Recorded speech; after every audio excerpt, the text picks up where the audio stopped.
สบายดีพี่น้องเบิร์ดสุขุทุกคนวันนี้ไพลินกับชิพาทุกคนไปเลาะตลาดน้ำเขียวด้วยงบ100 บาทหรือว่า70,000 กีบปกติมันชีได้อยู่ประมาณ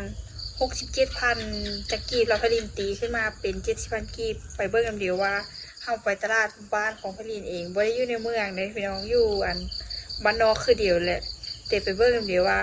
ชีได้เท่าเลยลาชีได้มาได้ในงบ100 บาทหรือว่า70,000 กีบนะทุกคนไปทุกคนเดี๋ยวพลินชิพาทุกคนย่างไป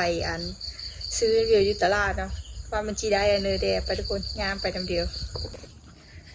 ซึ่งตลาดนั้นก็คือบ่ไกลจากบ้านพลินแต่หากสีขาวๆอย่างสีคือเพิ่นจะปิดได้แล้วมั้งพลินกับบ่จักคือเดียวไปทุกคนเดี๋ยวพลินชิพาย่างไปตลาดคือเฮาสิบ่ใส่รถจักรไปเนาะคือเฮาสิพาทุกคนย่างไปตลาดนะเพราะมันก็บ่ได้ไกลเกินสมควรย่างไปอีกหน่อยนึงกันน่าจะหอนแล้วมั้งไปทุกคนอินโทรน้ำเดียวย่างไปน้ำเดียวไปทุกคน let's go สู่โกตลาดชมซื้อซิตี้ในงบ100 บาทหรือ70,000 กีบพี่น้องไปทุกคนย่างไปน้ำเดียวมีทุกคนเขาก็ย่างเตะเกอร์ฮอนตลาดเป็นที่เงียบหอยนะคะนะพี่น้องก็คือบ่ใกล้แล้วแต่พี่เบิ้งตลาดน่าจะไหวหรือว่าเพิ่นน่าจะปิดเพิ่นละเหลือห้าเรื่องเขาก็สิเอาห้านั้นถ้าเขาสิเหลือเท่าเลยแล้วเขาสิได้เลยเดี๋ยวไปทุกคนเบิ่งเดี๋ยวไปทุกคนเดี๋ยวพลินสิพาย่างเข้าไปตลาดนั่นเดียวเพราะว่าคนเพิ่นก็อยากเลิกเบิดละหนาพ่อแม่พี่น้องเบิ่งนั่นเดียวตลาดคือไหวเพิ่นแล้วแต่พลินก็สิมุ่งเป้าไปหาขายเครื่องตู้ที่มันมีหลายๆเนาะเพราะว่าเพิ่นเลิกไปแล้วเดี๋ยวมื้อหน้าเอาไว้พลินมีโอกาสหรือว่ามีเวลาพลินก็สิพาพ่อแม่พี่น้องมาเลาะเบิ่งตลาดนำเดียวว่ามีอันเดอขายได้คือสินค้านี่เป็นของชาวบ้านเองไปทุกคนราคาเครื่องอยู่ฮานแต่ละฮานก็สามารถต่อรองเดี๋ยวได้แล้วก็ถามราคาก่อนได้เนาะพี่น้องเนาะไปทุกคนมีเด้อเฮาสิเอาเด้อนะก็เบิ่งนำเดียวนะพี่น้องว่าเสื้อนึงถามเสื้อเลยโอ้เฮ็ดอันนี้ส่งเท่าไหร่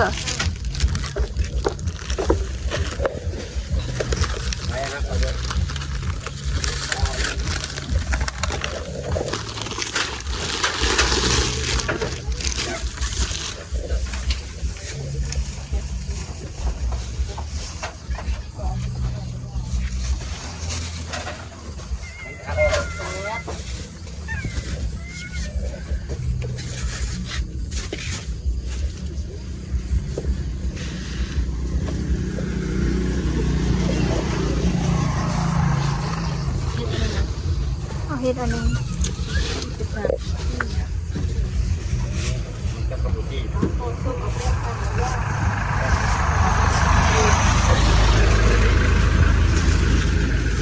เอาข้าวเปียกโลนึงน้อยดีโลเท่าไหร่เอาตัวน้อยกันละ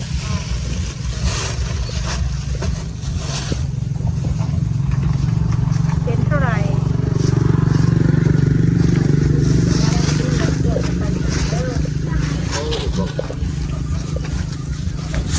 บ้านเราเลยเนาะผมบอกมึงไปแบบนั้นมองนี่มาผมไปยันมองนี่มาตลาดไร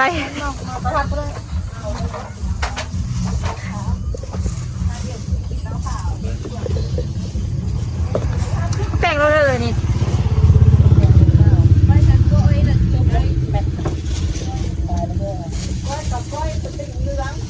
ก้อยราคาบอกสติงทำที่ด้วยมาละเวลากินเมื่อแล้วค่อยมาซื้อเมื่อค่ะแล้วไม่ขาดตู้เย็นนี่แหละ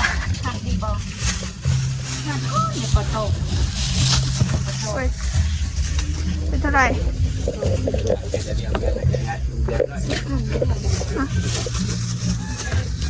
เดียวกลมนึงแล้วเสียนี่ที่54เป็นเท่าไหร่54พอดีเป็น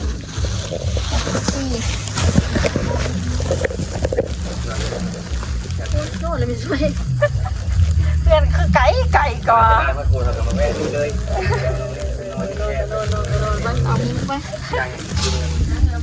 เอามุ้งกับหมอน ตอนนี้พลินก็ได้ออกมาในตลาดแล้วเนาะคือตลาดหันยาวายแล้วเขาก็ได้เมนูมาอยู่2-3เมนูพลินก็ไม่ได้พาทุกคนเลาะควายตลาดเพราะตลาดคือเพิ่นปิดเมื่อแล้วขนาดทุกคนก็คือมันไม่ได้มีอะไรแล้วพอพลินไปคำโพดแต่ตอนนี้ก็เป็นเวลา6 โมง 7 โมงอยู่ทางสปป.ลาวแล้วมันก็คือยักคำได้แล้วเขาก็ได้เมนูมา2-3เมนูพอดีใส่งบไปอยู่เดี๋ยวพลินไปเสลยอยู่เพื่อนถ้าเบิ่งว่าเขาใส่เบิดไปเท่าเลยแล้วเขาได้อะไรกลับมาได้ไปตลาดหันก็ถือว่าบล็อกเกอร์บไก่เขาย่างไปแป๊บเดียวก็ฮอดเขากลับมาฮอดเดี๋ยวพลินเดี๋ยวเอาเพื่อนทุกคนเบิ่งว่ามีอันเดอร์เดที่ซื้อมาทุกคนไปคนย่างกลับเมื่อน้ำเดียวคือแบบถามว่าเมยบอกบ่เมยม้วนในย่างออกกำลังกายนะเอาไปเอามอเตอร์ไซค์หรือว่ารถจักรไปของก็ย่างเลาะบ้านอ้อมเมืองไปแหละตามภาษาเฮาเลยเนาะมาทุกคนหลังจากที่พลินกลับมาจากตลาดแล้วพลินก็ได้เครื่องมาประมาณนี้ในงบ100 บาทแต่เฮายังเหลือเงินกลับมาเฮือนอีกหรือว่างบ70,000 กีบนะทุกคนเฮาก็ยังเหลือเงินกลับมาเฮือนอีกจังหวะ6,000 กีบพี่น้องเอ้ยเฮาใช้ไปทั้งหมดก็คือ64,000 กีบขนาดก็คือเฮาที่ได้มักแตกมาประมาณ10,000 กีบหรือ20บาทราคาเส้นข้าวเปียกพลินกับบุชื่อแหละว่าเท่าเลยราคาน่าจะเป็นไรเบิ้งคร่าวๆเดี๋ยวพลินขึ้นราคาให้เนาะก็คือหัวปากกานี้ประมาณ14,000 กีบกับสีประมาณอยู่20 ปลายบ้านนี่แหละราคานี่เนาะคน20 บาทเฮ็ดอันนี้พลินบ่ฮู้ว่าเพิ่นเอิ้นเฮ็ดอะไรแต่บ้านพลินให้เอิ้นว่าเฮ็ดเข็มเยอะคือสิได้มาประมาณนี้ราคากับสีตกอยู่แล้วๆกับสิประมาณนี้เขาได้มาแล้วเขาก็ยังเหลือเงินกลับมาอยู่ได้พี่น้องนี่ทุกคนได้มาก็คือประมาณนี้ถามว่า70,000 กีบผ่านได้ซ้ำนี่ในยุคซ้ำนี่ก็คือว่าโอเคเลยแหละพี่น้องเอ้ยนี่ได้มาเต็มไม้เต็มมือกินก็คือได้หลายคาบที่ได้หลายเมนูแห้งเข้ากับไปซื้ออื่นเพิ่มเติมได้อีกแถมให้เหลือเงินกลับมาเงินอีก6,000 กีบพี่น้องเอ้ย6,000 กีบนี่ก็สิตีแล้วๆประมาณพระอันนึงพลินสิตีอยู่ประมาณเท่าเลยพลินกับโบจื้อสิวานะเล่นเงินค่าเงินปัจจุบันนี้พลินกับโบสร้างสิวาว่าเงิน100หรือเงิน70,000 กีบในยุคสมัยนี้หรือเงิน100,000 กีบนะก็คือซื้อเครื่องหันได้มีค่อยหลายปานเลิกแต่พลินกะถ้าว่าคาดเดาเลยผิดพลาดกับต้องการขอโทษณจุดนี้นำเด้อเพราะพลินกับโบฮูจีอธิบายคือเดี๋ยวเฮากะยะพาพี่น้องไปแลกเปลี่ยนวัฒนธรรมแต่กะไปข้ามโพดเดี๋ยวมื้อหน้าเดี๋ยวพลินจีพาทุกคนไปย่างรถตลาดแล้วก็เอาภาพบรรยากาศมาให้พี่น้องเบิ้งพี่น้องชมนำเดียวว่าเป็นเด้อตลาดนี้ก็คือบ่แม่นอยู่ในเมืองเด้อพี่น้องก็คืออยู่บ้านของพลินเองมันเป็นอยู่เขตชนบทอยู่เขตบ้านนอกเฮานี่แหละก็คือตลาดนี้เพิ่นเอ็ดขึ้นมาก็คือบ่เฮอชาวบ้านได้ออกไปนอกบ้านตลาดนี้ก็บ่แม่นตลาดเช้าหรือตลาดเลยคือเป็นตลาดแรงคือพ่อแม่ประชาชนเฮาไปให้ไปสวนไปหน้ามากลับมาเฮากะบ่ได้ออกไปไกลบ่ได้หากินไกลนะคันว่าหามาแต่ให้แต่สวนแต่หน้าก็คือเอามาขายตลาดนี้เอามาแลกเปลี่ยนสินค้าเดียวแล้วก็เฮาได้อันนี้มาขายเฮาอยากกินอันเมื่อเฮาก็เอาอันเมื่อไปซื้อเฮาเอาเงินที่เฮาได้จากการขายตัวนี้เพื่อไปซื้ออันเมื่อคือพลินเองนี่แหละคือเฮาก็อยากกินข้าวเปียกเฮาก็หาเอาน้ำปลาน้ำพุบ่ได้เฮาก็ได้ซื้อเพิ่นมาก็คือประมาณนี้พี่น้องเอ้ยประมาณนี้เลยเนาะเฮาซื้อน้ำเพิ่นมากับประมาณ20ไปพันเพราะว่าไล่เบิ่งอันนั้นเร็วกับประมาณโลนึง20,000เพราะว่าที่ว่ากะอันนั้น30พอดีเสื้ออันนี้พอดีเป็น54,000แล้วมาแต่งอีกพอดีเป็น64,000แม่ละอันนี้ข้าวเปียกนี้โล20,000หรือว่ากิโลนึง40 บาทเนาะหรือว่าเส้นโกยจับนั่นเองเนาะไพลินกับบ่ทราบสิว่าถ้าผู้เลือกฮู้กับคอมเมนต์มาบอกไพลินแน่ทุกคนอาจจะได้ยินเสียงรบกวนเป็นเสียงรถเสียงลากคือเพิ่นมาแต่ให้แต่หน้าเสียงรถอีแท็กหรือรถอีแตนนั่นแหละพี่น้องเอ้ยก็คือไปให้ไปสวนกลับมาก็คือโมงนี้ล่ะก็เมื่อฮอดเฮือนผู้อยู่เฮือนก็ไปซื้อเครื่องอยู่ตลาดมาหรือว่าผู้ไปหาอยู่หากินก็มาเอาไว้แล้วเพิ่นก็สิไปตลาดเพื่อไปขายสินค้าบริโภคสินค้าอยู่ภายในบ้านของตัวเองซึ่งตลาดนี้ไปขายกับบริเสียค่าตลาดหรือเสียภาษีหรืออะไรใดๆคือมื้อนี้พลินรู้สึกว่าคุ้มค่าแล้วก็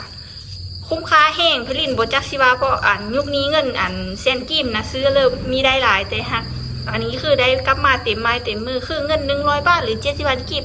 พลินตีเลขคร่าวๆให้พี่น้องเบิ่งก็คือเหลือเงินกลับมา6,000 กีบเฮาซื้อผักหอมก็ยังได้อีกเนาะก็คือซื้อได้อย่างหลายแนวเนาะ อันที่เฮาซื้อมาก็คือข้าวๆพอตลาดวายไปแล้วตลาดปิดไปแล้วเดี๋ยวเอาไว้มีโอกาสหน้าพลินสิพาพ่อแม่พี่น้องไปฮับชมฮับเบิ้งนำเดี๋ยวว่าตลาดของบ้านของพลินหันเป็นอะเลอแล้วก็มีอะเลอแน่ขายเพราะว่าอันตลาดบ้านพลินคือพลินว่านี่แหละคือเอาเครื่องป้าของดงเครื่องผลปลูกผลไม้ที่อันชาวบ้านเพิ่นปลูกนำมาปลูกมาอันหายแต่ถ้าว่ามีโอกาสจะมาเยี่ยมชมบ้านของพลินก็มาได้แล้วก็ถ้าพลินมีโอกาสหรือว่ามีฮันพลินกะซีถ่ายทอดวัฒนธรรมหรือหมู่บ้านของพลินเธอพี่น้องทางบ้านหรือว่าพี่น้องที่กำลังขึ้นฮอดบ้านไปอยู่ไก่บ้านไก่เมืองคือไปอยู่ต่างประเทศไปเอ็ดเวียกไปทำงานอยู่หุ่นกะบ่มีโอกาสได้อยู่บ้านอยู่เมืองเฮากะเดี๋ยวติดตามรับชมคลิปของพลินแล้วก็ฝากเป็นกำลังใจให้พลินเอ็ดคลิปออกมาเด้อถ้าผู้เลยอยากซัพพอร์ตพลินเองกะเดี๋ยวถ้ามีโอกาสพลินกับสิพาทุกคน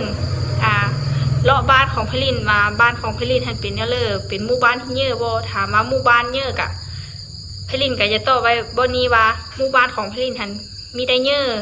เลยพอประมาณคือกะถามว่าน้อยกับมีน้อยพอประมาณคือแบบเครื่องกลางๆคือบ้านของพลินคือมักโมนนะพี่น้องเนาะคือมักโมนแขกไปไทยมากคือตอนทับขับสู้ย่างเป็นย่างดีคือเป็นมิตรภาพเดียวกันนะคือฮักเพลงเดี๋ยวคืออายคือน้องอะไรพี่น้องถ้าผู้เลยอยากมาเยี่ยมมายามหรือยูทูบเบอร์ท่านเลยอยากมาอินนำก็สามารถทักหาพลินได้หรือฮันกะทักมาได้เดี๋ยวพลินพาอินพาส้มมีอะไรกะป่านเดี๋ยวยู่สู้เดี๋ยวกินไปหุ้นกินปลามาพี่กินข้าวเนาะที่เด็ดก็คือเมนเหล้าขาวเหล้าต้มที่พลินลงคลิปไปก็สามารถเข้าไปติดตามรับส้มเบิ้งอ่านคลิปพลินได้เด้อสำหรับมื้อนี้เดี๋ยวพี่น้องกับศิลำคานเสียงเพลินแล้วก็อันเดอร์หลายๆอย่างมันมาว้าวอันเดอร์อีน้อยๆนี่คือมานั่งใบอันเดอร์ผู้เดียวอยู่นี่เนาะคือเพลินอยากบอกทุกคนเลยว่าหมู่บ้านของเพลินนี้ถึงจีน้อยแต่ก็โคตรอบอุ่นแขกไปไทยมายินดีต้อนรับเสมอเนาะก็คือคลิปนี้เพลินกับจีบุคอลงเลิกว้าวยาวหลายเนาะเพราะว่ามันกับจีบสอดคล้องกับคลิปปะเลยคือเฮาอัน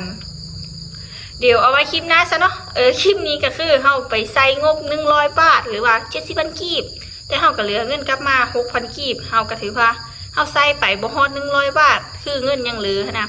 ตีแล้วล่าวกะ 6,000 กีบนี่เพลินสิอยู่ประมาณ19 บาทไปทุกคน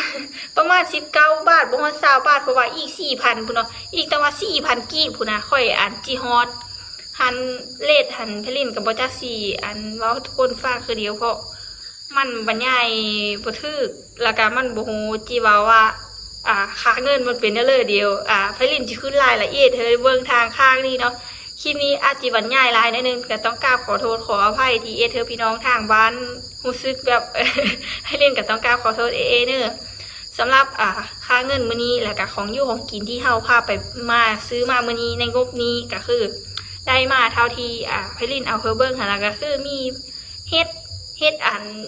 ทางบ้านพี่น้องเอิ้นเด้อกับคอมเมนต์มาบอกพลินเด้อแต่ทางบ้านพลินหันเอิ้นว่าเฮ็ดเข็มเนื้อแล้วก็ได้ผักกาดขาวมาหัวนึงก็คือราคา14,000 กีบแล้วก็เฮ็ดเข็มเนื้อนะคือถุงนึง20,000 กีบแล้วมักแตงก็คือ10,000 กีบแล้วเส้นข้าวเปียกหรือเส้นก๋วยจั๊บพันก็คือ20,000 กีบหรือ40 บาทนั่นเองพี่น้องตีเป็นเงินไทยเอาเลขคร่าวๆลาวๆคือพี่น้องได้ฮู้ได้รับชมนำเดียวถ้าเลยอยากมาอินลาวก็อย่าลืมติดตามรับชมอัปเดตเบิ่งอันเลทเงินได้เด้อหรือแลกเปลี่ยนเงินตามมันจิขึ้นตามมือมันจิลงตามมือมันโบคืออันว่าอะไรมันโบค่อยมันคงปานเลยคำว่าเลทเงินคือมันคือขึ้นลงอยู่แบบนั้นนะพี่น้องก็คือโซนหลายยามนี้ถ้ามาอินลาวก็ต้องระมัดระวังแน่เด้อเพราะว่าหนทางถนนหนทางพลินจะบอกว่าถ้ามาเขตชนบทคือบ้านพลินคือทางไม่ดีมีค่อยดีปันเลยเท่ายายมากก็คือต้องมาเป็นยามอันแรงหรือยามนี่ก็คือมาดำหน้าซอย มาดำหน้าซอยได้หรือว่ามายามเดือน11-12ก็คือมาเกี่ยวเขามาปั้นเขาซอยได้ถ้าไอเลยเจอดีก็มาได้ทุกคนนอกเรื่องไปหลายละ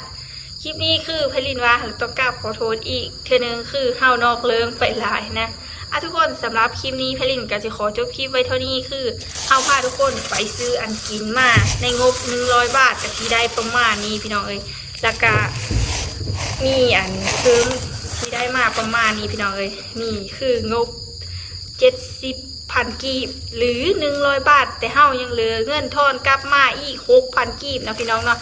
ทุกคนเอาไว้ไปเจอเดี๋ยวคลิปมือถ้าพี่น้องท่านเลยอยากเห็นเด้อก็อย่าลืมคอมเมนต์มาอินน้ำพลินแล้วก็อย่าลืมฝากติดตามกดไลค์กดแชร์เพื่อเป็นกำลังใจให้พลินเด้อสำหรับวันนี้ขอคำว่าสวัสดี